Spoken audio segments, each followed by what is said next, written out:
time for today's High Beam Talk with the Doc. And it's being brought to you by Mako's Pharmacy at 240 East 3rd Street in downtown Yorksville. Mako's is your local pharmacy with a caring and knowledgeable staff focused on your health and wellness. And, of course, we welcome Dr. Tim McKnight this morning. Hello there. Hey, Brad. You made it through all the fog and the rain and so forth. Yep. And that's all made out of water. There you go. Perfect. And we lead it in. So today we're going to talk about water, which seems very simplistic in a sense, but I guess our bodies are more than half water to begin with, right?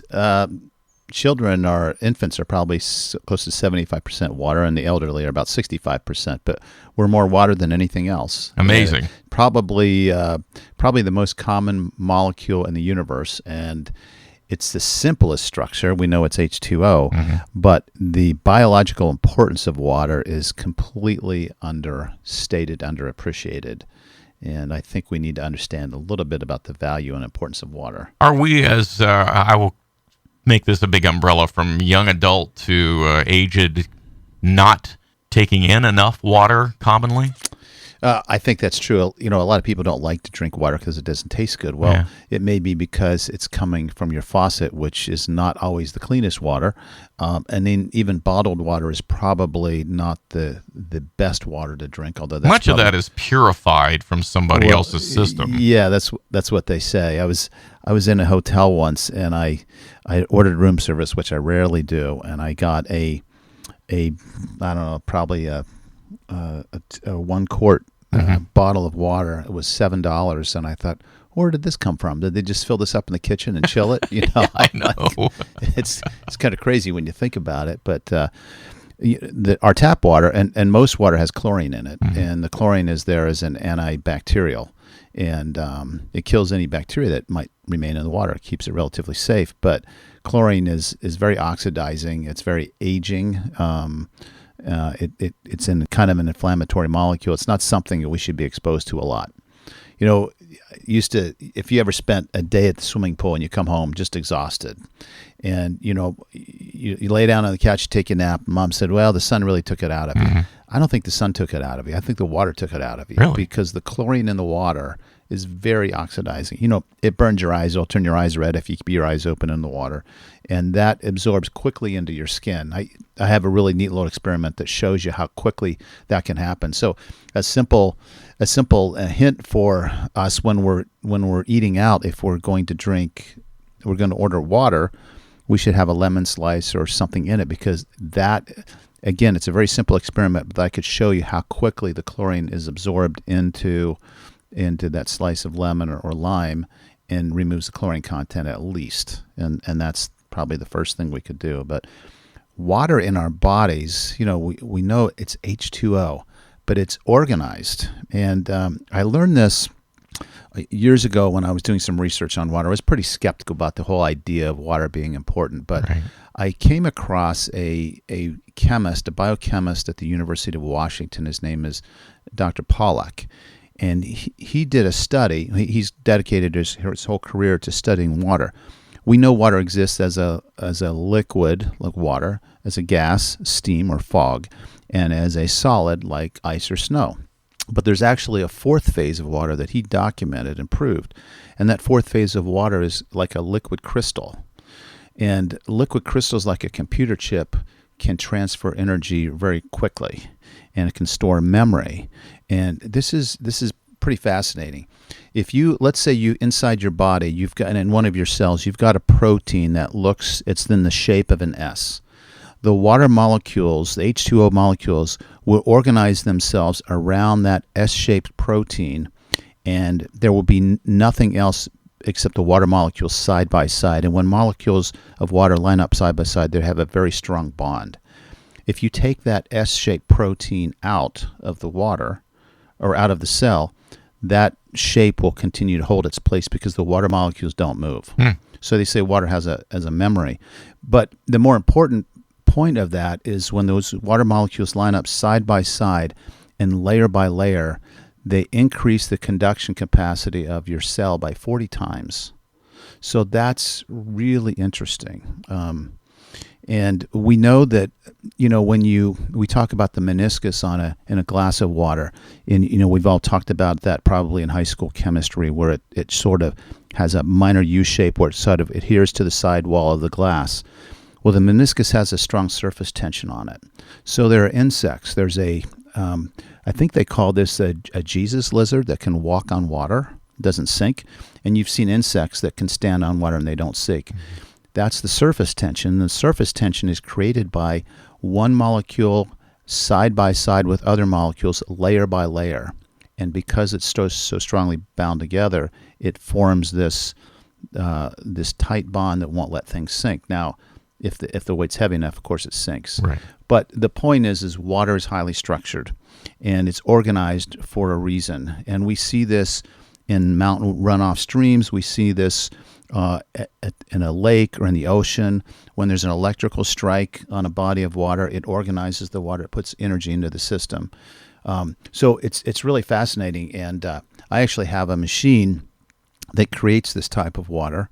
And when I drink it, if I drink a glass of this fresh every morning, the one thing that I noticed with this is that my thinking was clearer and my energy level jumped up a notch. Not hugely noticeable, but I could tell a distinct difference. So I think this is something that nature is teaching us, and there's great evidence, a lot of research done on this. They did a study in Switzerland where it was an asthma camp for children, and they had one group stand next to a waterfall which had created this type of water that's highly organized because of the energy of the water coming down, rushing over granite rocks on the Alps, and creating this energy, this stored energy in the water molecules. And so one group of children stood next to the waterfall, and they just breathed in the mist of this water. The other children were further away, and they weren't exposed to the mist of the waterfall. And they found that those children exposed to the water had improvements in their asthma scores. Their airflow was better because the water was highly structured and it had antioxidant properties. So that's just one of many, many examples. We've done cancer studies and studies with diabetes, studies with wound healing, all kinds of things. But it's not really mainstream Western medicine. Most of this comes out of the Far East, Japan and Korea and China. So I think this is really cool technology. And again, the scientists that tell us about this, it's very enlightening, but most of us don't know about it. Thinking of athletics, sports drinks based with water, but there are additives in there. Are the electrolytes kind of a step beyond that or not? That's a great question. And the answer to your question is the electrolytes that you get in a sports drink or a replacement drink are more dilute than the electrolytes in your blood. So you actually are not really helping yourself when you drink a sports drink with electrolytes in it. What you should drink, and what I believe you should drink, and I know there are lots of athletes, the top end athletes will drink, this is called ionized water, and they'll drink this. Tom Brady has the same machine in his kitchen that I have. And I think your energy performance improves with this. So the sports drinks are a great idea, but they probably don't work in practice like we want them to. Most of us aren't high-end athletes anymore anyway. That's true, but we'll take any little boost we can right. to help us perform. I think if you're struggling with just clarity of thought, you should drink this water because it is energizing and it can help the conduction in your brain. As we age, we get a little bit forgetful. We talked about this coming in, just remembering words, remembering why I walked into a room. I forgot we talked about that. But yeah, you already forgot about that. So you need a glass. But I think if we were to drink this, you might notice some improvement in this. And this is one of many things that we can do. It's not the end all cure all, but it's just one of the many pieces of the puzzle of wellness and slowing the aging process. Well, I often talk about we're going to try to improve your health when we talk to you, and that's a slight improvement you can make, and not at a great cost. No, well, actually, unfortunately, you can't buy this water on the shelf because the water quickly loses its properties. So it's basically a machine that you divert water from your faucet through the machine. There's a filter that cleans out all the impurities from your tap water, which are a lot. Many, yeah. And then it charges the water with platinum-coated titanium plates, and basically splits the water with high energy. And I had a friend over last night, and I was showing him when the water comes out of the machine, I can actually hold a flame to the stream of water, and you can hear it crack and combust and pop. And what's coming out in my glass of water is a milky type of a water, but it's small little gas bubbles. And the gas bubbles are actually hydrogen gas. Hydrogen gas is high in energy, but it quickly dissipates. But if you measure, it's called the oxidation reduction potential, or the antioxidant properties of this water, it's extremely high. It's higher than any antioxidant source that we could eat. But it doesn't stay long. Within 2 or 3 days, it's virtually gone. You just have clean water. So, which is okay. Yeah, that's fine. It's certainly better than tap water and probably a lot of bottled water.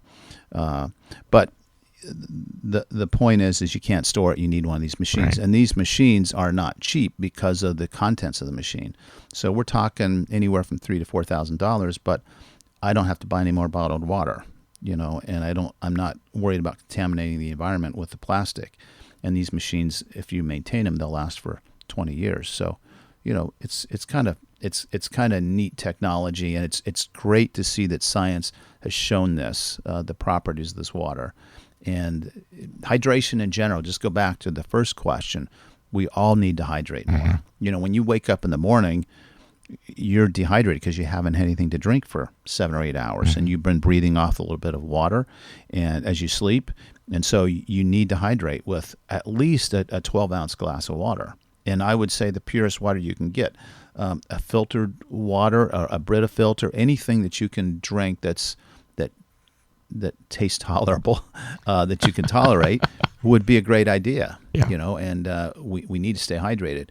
When you urinate, your urine should not be yellow; it should be clear. That's a sign that you're filtering your kidneys well with plenty of water. You're flushing them out, and you're hydrated in your cells. Hey, thank you for the information. Good luck to you and Mr. Brady, I guess. So, got a lot He's to doing a little accomplish. better than I am.